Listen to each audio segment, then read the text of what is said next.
അപ്പൊ മീറ്റപ്പ് നല്ല അടിപൊളിയായിട്ട് നടന്നു ഗൈസ്. അടിപൊളിയായിരുന്നു. വ്ളോഗിന്റെ കാര്യം ഞാൻ പറഞ്ഞുതരാം കേട്ടാ. ആ വ്ളോഗ്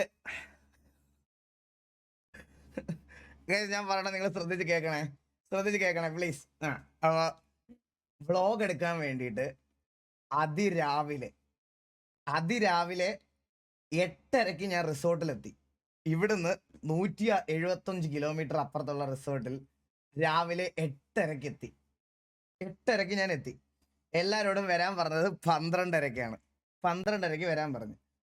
ഞാനൊരു ഇവിടുന്ന് ഗൈസ് അന്ന് രാത്രി തലേന്ന് ഉറങ്ങാതെ നേരെ അവിടെ ചെന്നിട്ട് സ്കാമർ എന്ന് പറയല്ലേ, ഞാൻ പറയണ ആദ്യം കേക്ക്. നിങ്ങള് ശ്രദ്ധിച്ച് കേക്ക് എന്നിട്ട് പറ.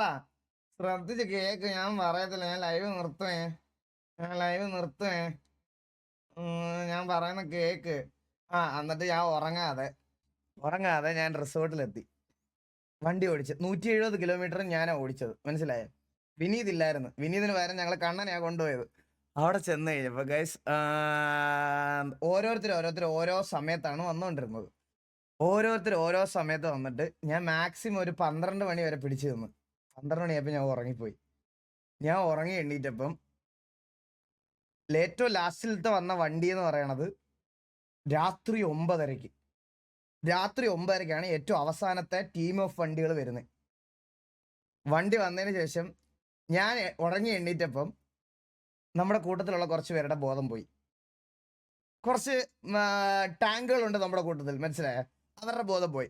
അപ്പൊ ഞാൻ വിചാരിച്ചു എന്ത് ചെയ്യാം, അതിരാവിലെ എണ്ണീറ്റ് 5 മണിയാവുമ്പോൾ എല്ലാവരെയും കൊണ്ട് ട്രക്കിങ്ങിന് പോകാം.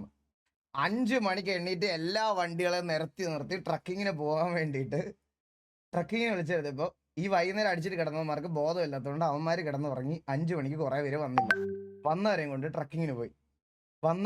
ട്രക്കിങ്ങിന് പോയിട്ട് അപ്പൊ ഞാൻ വിചാരിച്ച് ട്രക്കിങ്ങിന് പോകുന്ന വീഡിയോ ഒക്കെ എടുക്കാമെന്ന്. വീഡിയോ എടുക്കാൻ നേരമാണ് നമ്മുടെ ബാബു ഫോർച്യൂണർ കൊണ്ടുവന്ന് ഒരു കുഴിക്കകത്തിട്ട്. രാവിലെ സൺറൈസ് കാണാൻ പോയത് 5:30. അവന്റെ വണ്ടി കുഴിക്കകത്ത് വീണിട്ട് വണ്ടി അവിടുന്ന് പൊക്കിയെടുത്ത് കരയ്ക്ക് കയറ്റാൻ 1.25-2 മണിക്കൂർ എടുത്ത്, മനസ്സിലായോ? 2 മണിക്കൂർ. സൺറൈസും പോയി, എല്ലാം പോയി. എന്നിട്ട് നേരെ അതിന്റെ മേളിൽ കയറിയിട്ട് തിരിച്ച് എങ്ങനെയൊക്കെയോ ഇറങ്ങി വന്നപ്പം രാവിലെ ട്രക്കിങ്ങിന് വരാതിരുന്നവന്മാരുണ്ടല്ലോ, അവന്മാരുടെ ബോധം പിന്നെയും പോയി. എന്നാൽ അവന്മാര് കിടന്ന് ഉറങ്ങട്ടെന്ന് വിചാരിച്ച് അവർ ഉറങ്ങി എണ്ണീറ്റപ്പോഴത്തേക്കിനും ഞങ്ങളുടെ ബോധം പോയി, മനസ്സിലായോ? ഇതാണ് സംഭവം നടന്നത്. പക്ഷെ ഇതൊക്കെ തട്ടിക്കൂട്ടി ഞാൻ എന്തൊക്കെയോ സെറ്റ് ചെയ്ത് വെച്ചിട്ടുണ്ട്. ഞാൻ നമ്മുടെ പയ്യനും ബാക്കി കൊടുത്തിട്ടുണ്ട്. അവനെല്ലാം കൂടെ ചെയ്ത് തരുമായിരിക്കും, മനസ്സിലായോ?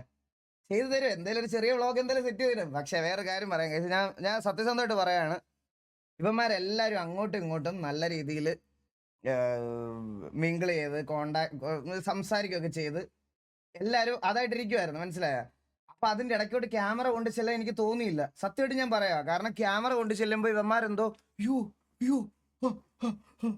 ഇങ്ങനെയൊക്കെയാണ് ബിഹേവ് ചെയ്യണേ. സാവേജൊക്കെ ഇങ്ങനെ വായൊക്കെ പൊത്തി ഇങ്ങനെ നാണിച്ച് ഇങ്ങനെയൊക്കെ പോണത്.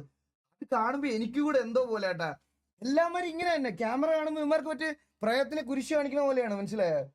ഇങ്ങനെയാണ് അവന്മാര്, സത്യം പറയാം. അതുകൊണ്ട് പിന്നെ എനിക്ക് ഇടയ്ക്കോട്ട് ഇവർ സംസാരിക്കുന്നതിന്റെ ഇടയ്ക്കോട്ട് അത് കൊണ്ടുപോകാൻ വേണ്ടിയിട്ട് തോന്നിയില്ല. സീരിയസ് ആയിട്ട് തമാശ പറഞ്ഞല്ല ഞാൻ. പക്ഷെ എന്തായാലും നമ്മൾ ഓഫ് റോഡ് ട്രിപ്പിന് പോണ എല്ലാവരും ഉണ്ടാവില്ല വ്ളോഗിൽ. അത് എനിക്ക് പറയാനുള്ളൂ. വ്ളോഗ് ഉണ്ടാവും, ചിലപ്പോൾ വ്ളോഗിൽ എല്ലാവരും ഉണ്ടാവില്ല. ചന്ദ്രൻ വന്നില്ല ഗൈസ്. ലാസ്റ്റ് മിനിറ്റ് ചന്ദ്രന്റെ ഡോഗിനെ നിർത്താനുള്ള സ്ഥലം കിട്ടിയില്ല അവന്. അവൻ കുറെ നോക്കി, അവൻ വന്നില്ല എന്ന് പറയാൻ പറ്റത്തില്ല. അവൻ കുറെ നോക്കി, അവന് വരാൻ പറ്റിയില്ല. ഡോഗിനെ കൊണ്ട് നിർത്താനുള്ള സ്ഥലമില്ലായിരുന്നു. എല്ലാ മറ്റേ ഡോഗ് കെയർ ടേക്കേഴ്സും എല്ലാം ക്ലോസ്ഡ് ആയിരുന്നു. അവൻ അതുകൊണ്ട് ഇതാക്കാൻ പറ്റിയില്ല. എടാ എൻ്റെ തൊണ്ട പോയി കേട്ടാ, എനിക്ക് സംസാരിക്കാൻ പറ്റുന്നില്ല. എൻ്റെ സൗണ്ട് മാറിയോ ഗൈസ്? ഡോഗല്ല ഇവ. പിന്നെ പിന്നെ പറയാം, ഡോഗല്ലേ അത്? പിന്നെ ഗൈസ്, ഇനി എനിക്ക് പറയാനുള്ള കുറച്ച് കാര്യങ്ങൾ ഞാൻ പറഞ്ഞിട്ട് തരാം.